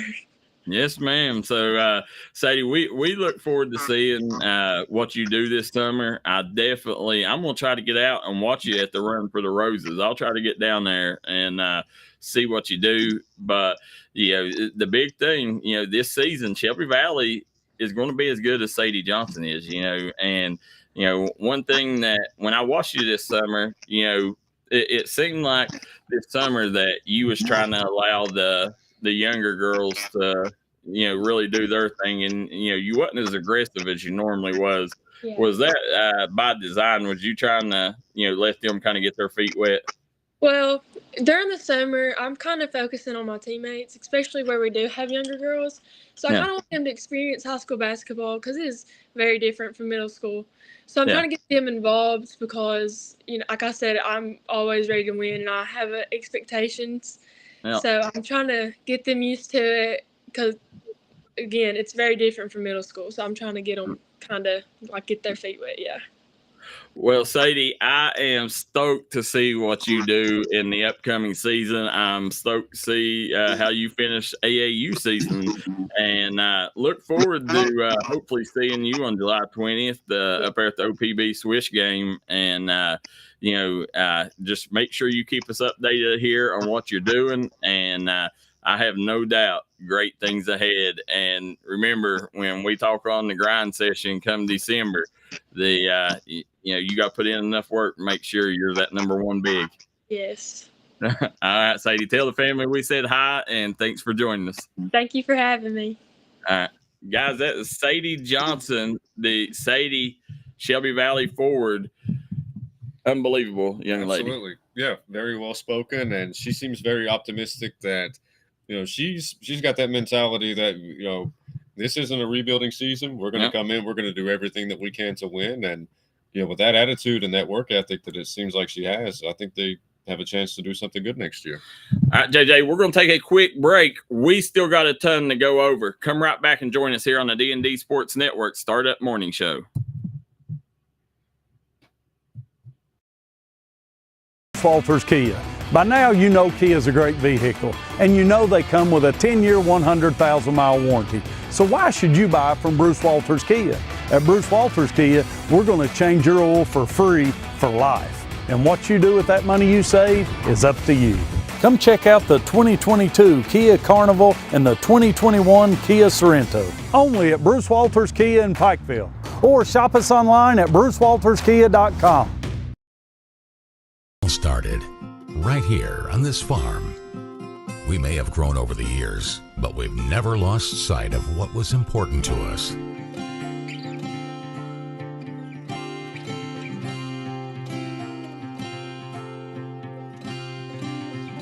We're continuing that tradition today, and we always will be for generations to come.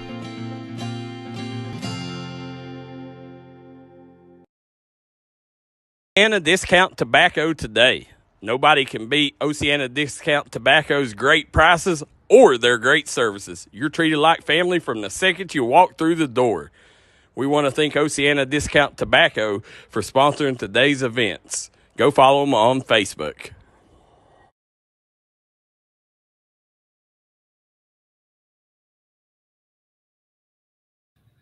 And we are back here on the D&D Sports Network Startup Morning Show with JJ Pruitt and Darryl McCoy here.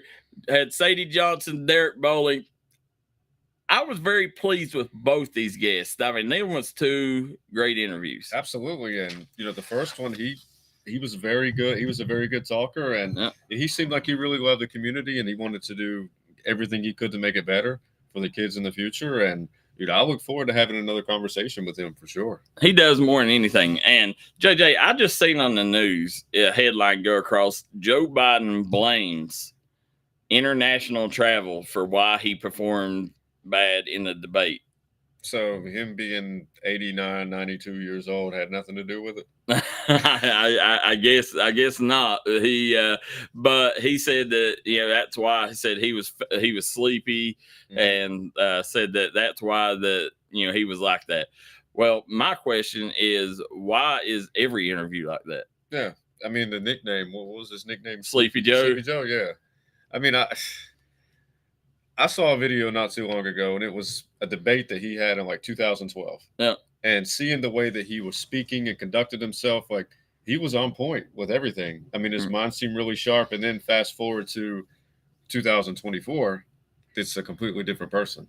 Well, I ended up, I seen the same video you probably seen on TikTok, and just the look where he's went, you can see, the frailness in his body and his age. And listen, I hope prayers going out to Joe Biden, but we've got to get somebody else to lead this country, because I'm sure if other countries are seeing that, they're seeing weakness. And and the difference was, like, it was amazing to see the difference in his looks. Like, whether it was, his hair was still gray back then, but now, like, I mean, it's thin. So I don't know, it'd be interesting to see. That got me to thinking. I heard a debate the other day on the radio. They was talking about bald. If you're bald, would you wear a hair toupee? Would you rather be bald or wear a hair toupee? I mean, really, it just Is this stuff real, JJ? I pray that I'm so thankful that I still have what little bit I got. I mean, well, I tell you this. I started going bald. I guess I started getting a receding hairline back probably really bad my sophomore year. And I don't know what it was. I always wore hats, and so it could have. I always had a hat on, so it could have been due to that, but or it could have been genetics. I don't know, but I would never wear a hairpiece, or like I see people go put hair plugs in. Yeah, like I don't want hair bad enough. Like I always had plans, no matter what. Even when I had hair, I always had plans. When I got older, I wanted to be bald. I mean, at some point, father time catches up to everybody. I mean, your hair is going to fall out. Your your vision's going to go bad. Your teeth are going to go bad. My vision definitely rough. I mean, mine ain't because of age; it's because of the cell phone. But I myself, listen, it's less keep up. Shave your hair. You ain't got to keep up with it. You ain't got to wash it. You still got to wash your head. But I would rather be bald. And when you do got a toupee on. I mean, how many times when you see a guy walk in, you say, "Look at that, you think that's real?" You done it the other day. I mean, is that real? Yeah. You think that guy's hair is real? I mean, the only people that can get away with wearing stuff like that is the ladies with the extensions. Yeah. We can't do that. Well, Bill Self, he's known as the guy with the best hair piece in the business. Like if you look at pictures, you cannot tell he's got a hairpiece on. Right. But there is pictures in the past where you could tell like he's got a hairpiece. Now LeBron, his hairline moves forward, back. I mean, his hairline moves more than any other athlete or famous person I've ever seen. I think that eventually technology is going to evolve enough to where you'll be able to get some sort of surgery to where you can have something that is the equivalent of, real hair. If there isn't already some sort of surgery out there, there eventually will be something that you can get, like some sort of option. We got some things to go over here. Randy Casey, former Mate One product out of Mate One, West Virginia, coached at Belfry, coached at UPike, coached at Wesley Christian. He took over the job at Tennessee Wesleyan this past summer. Really? And he has hired a new assistant coach, Jaron Tall, out of Asbury. Oh, wow. Yeah, he's known as one of the best player development coaches in the business. So congratulations, Coach Casey down at Tennessee Wesleyan, getting that good hire. Then we see we talked about the Pikeville 10U Cal Ripken team going 6-0, winning the USSA World Series. Boo Hager named new Belfry principal. Oh, wow. Yeah, I'm tickled for that. Yeah. I think Belfry needed a change. Yeah. Mark Gannon's the guy that I liked when I was growing up. He was a teacher. He was a coach. He was Coach Gannon. Yeah, he was. I knew him as Coach Gannon. He was also my history teacher as well. He was the girls basketball coach whenever I was in school. But I do think that it was time for a change and move in the right direction. Yeah. And not saying like he was just like he was sustaining. He run Belfry really good, but you could tell there was no growth. Right. And now I think Boo Hager is got a great mind, and I think him and with administration and Coach Haywood and Matt Varney and all them, I think Belfry is going to be on the upswing with a great hire, home run hire. Yeah, that's. Then we see Tyson Lalonde out of Ashland. Tyson Lalonde had a huge season last year, had a huge off season and picked up a lot of interest. His stock rose as quickly as anybody's over a summer last year with the work that he put in.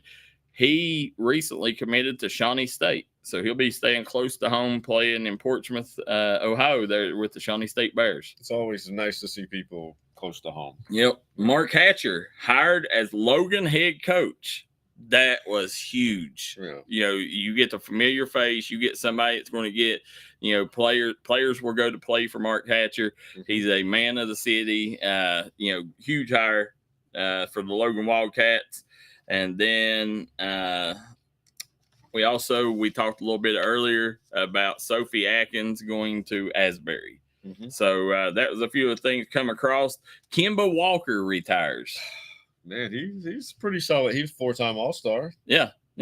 My fondest memory of Kemba was I think it was the 2011 run that he had with Connecticut to win the championship. He had the nastiest step back I've ever seen on this guy from Pittsburgh to hit a game winner.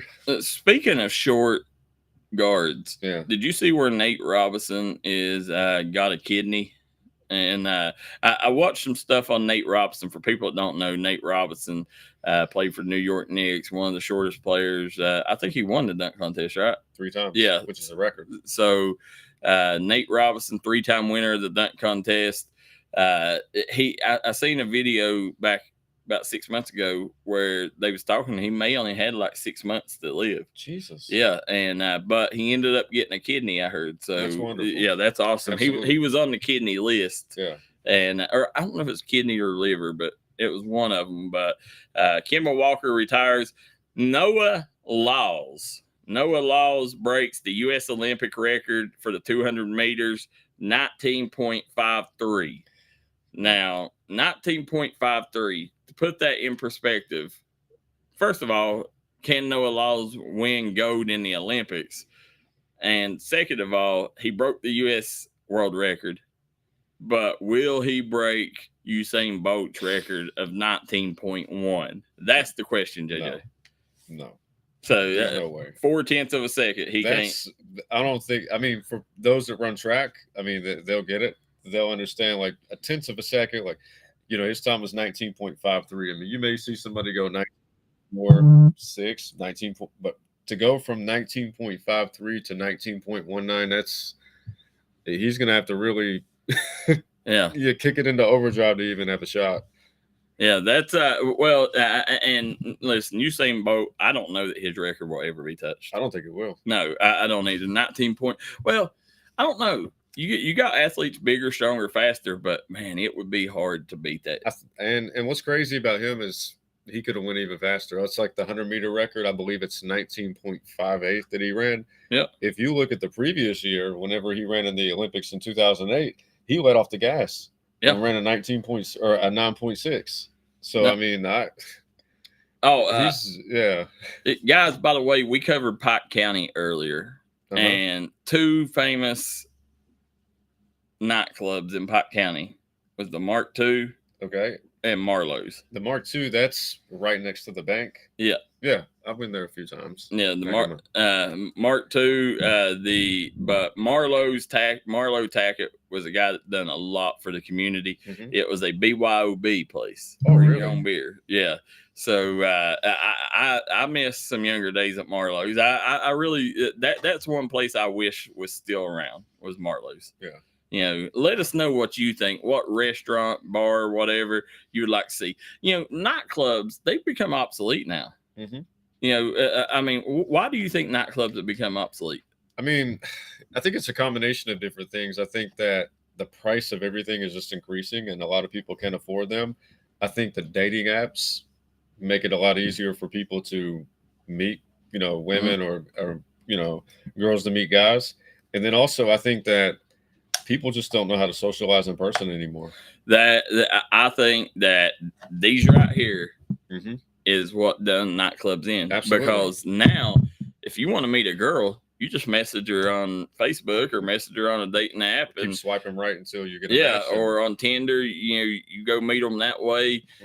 And like you said, the social skills ain't there because everybody is so used to talking on a phone. When you get them in front of people, they don't know how to converse. They don't know how to talk to each other. The last time I went to a bar, which was a couple of months ago, as soon as you walk through the door, all you see are people sitting at tables on their phones. Yeah. Not even engaging with each other. Not even attempting to have a conversation. That's all it is. So you're not dancing. You're not doing anything like that. So, I think all that combined, and then you take the price of things, I think, is it really worth going out, taking a chance, which now, I mean, you got Ubers and stuff like that. So it'd be a lot easier not to drive. But is it really worth going out? Ubers in big cities. Like you don't have Ubers in our area. I mean, that's true, but nightclubs, it's something that you hate because you like to see nightlifes in cities. And, I tell you, you want to know what grinds my gears today? Here we go. Is I went yesterday to Starters. Okay. All right. And I'm just taking, I shouldn't have mentioned the business's name, but went to Starters. All right. At 8:30, they was closed. Or it was about 8:15. The doors was locked. Really? All right. Left there, went to Long John's. Can't eat in here, sir. I was like, sign says 9 o'clock. Yeah, but we stopped letting people eat in here at 8:15 or 8:30. And I'm like, everywhere you go, things close at 8 o'clock. Listen, business owners, I'm telling you right now, there's one secret that will keep your business alive. Stay open later than 8 o'clock. That's the thing that ticks me off more than anything, man. When you walk in a business, the same business owners that you'll talk to that will say, man, things are tough, just hard to make ends meet. What time you close? What time you open? Well, we're open about 11 now. What time you close? 8.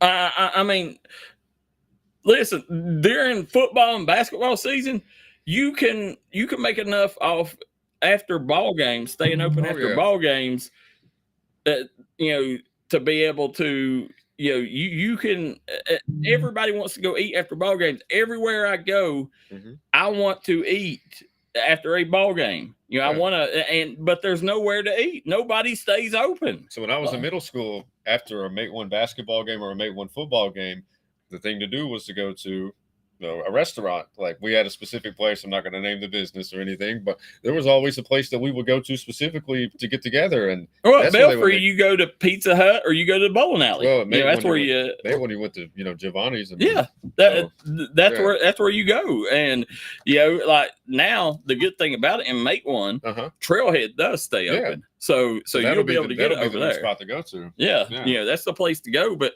it just. And luckily, Three Guys Pizza and Brew is open normal hours. I think they stayed open to at least 10, but, stay open till 11 o'clock. It's simple. Stay open till 11. If there's a ball game, stay open till everybody leaves, but 11 o'clock is plenty enough, to where, you're still going to get them people that's going to want to come in there late in the evening. And listen, 8 o'clock ain't late. A lot of people ain't getting off work till 8 o'clock. Yeah, especially the blue collar workers. No, you do not. I mean, most people, they get home, they take their kids to practice, they take their kids here, there, and then it's 8 o'clock. Okay, let's swing by, grab something to eat on the way home. There you go. Nothing's open.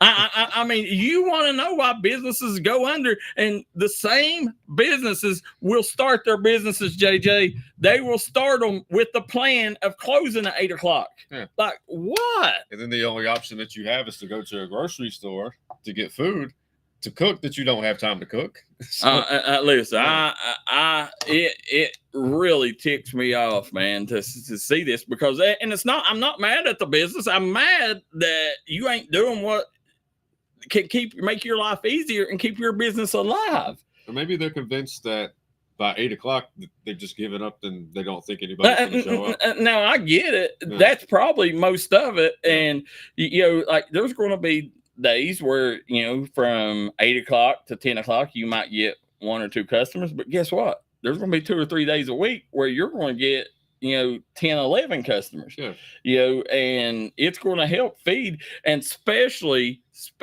once school starts. When football season starts, if you're closing at 8 o'clock, you're asking to do your business in. You're asking for your business not to succeed. Absolutely. Because what you make off that weekend will keep you going all month off one weekend. So that's one thing, guys. Listen, if you own a business, stay open later than 8 o'clock. Nobody goes to bed at 8 o'clock. Nobody. All right, ran over, JJ. Mike Mullen says Marlo, the Mountain Santa. Yes, he was. He also said bald. What is bald, or what is hair? So the Marlo Tackett done so much for our area. Really miss Marlo Tackett. Wish we still had a place like that. Guys, want to thank everybody for tuning in once again. Hope you guys enjoyed the show. Tomorrow is the 4th of July. We will not be on air tomorrow. We will be back Friday morning. Guys, make sure we'll have Reggie Hansen on. Former UK, former NBA player Reggie Hansen will be joining us to talk about his new coaching clinic coming to Perry Central. So make sure you guys join in for that. And then we'll have a special guest as well. Guys, 4th of July coming up. Be safe. Make sure that you be conservative. If you're partaking in adult beverages, do it responsibly and enjoy the fireworks. Enjoy the time with your family, and we will see you Friday morning at 8 a.m. right here on the D&D Sports Network Startup Morning Show with JJ Pruitt and Darryl McCoy.